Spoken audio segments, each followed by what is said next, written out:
Okay, guys. Okay, signs that you are being misled. Signs you are being led astray. And this is a part of the sad to say it Sunday topics. False teachers, false prophets. Anyway, the word takes a back seat to preachers' revelation. Okay, so preachers will say, they have this understanding from God, or they'll explain a scripture into reality, but it contradicts other scripture. Okay, so if the word takes a back seat, if what the word, the KJV, if you don't read the KJV, then we disagree already, because the KJV is the first English. It's just all these other manuscripts and whatnot.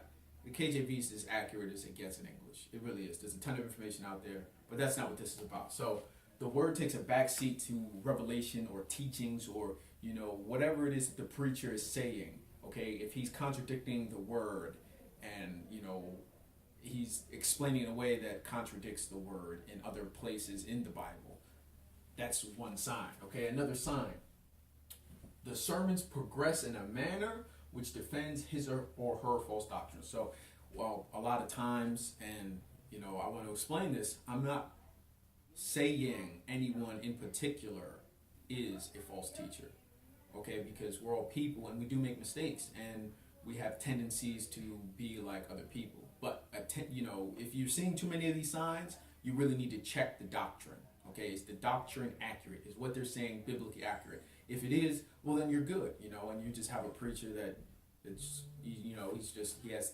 tendencies to look like he doesn't know what he's talking about, I guess, but he is doctrinally sound, he's good. So if they're always defending something that they said, if it's always set up so that they're defending something that comes from them, something that originates from them and not the word, if they're defending themselves and not the word, that's another bad sign. That's a real bad sign. Where does that end? Okay? Another point, you're talked down to with the same material as if you're on growth. If you keep getting beat over the head with the same thing, and you're being talked to like you're not trying or you're not advancing, because this preacher has revelation from God that this church needs to be working on this, and you personally achieving your goals, then you've got a problem, because now you're impartial. The preacher has separated himself from the congregation. Okay? The preacher uses examples of what the church is doing wrong without using specific cases.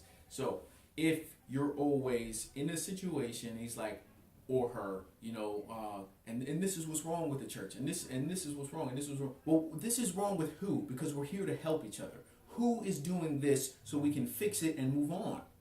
Okay, if you're always in a position of hearing about what's wrong with the church at large, and like, why are you being preached to, and you're not being preached to as an individual, is the problem. You are an individual. You have your own individual,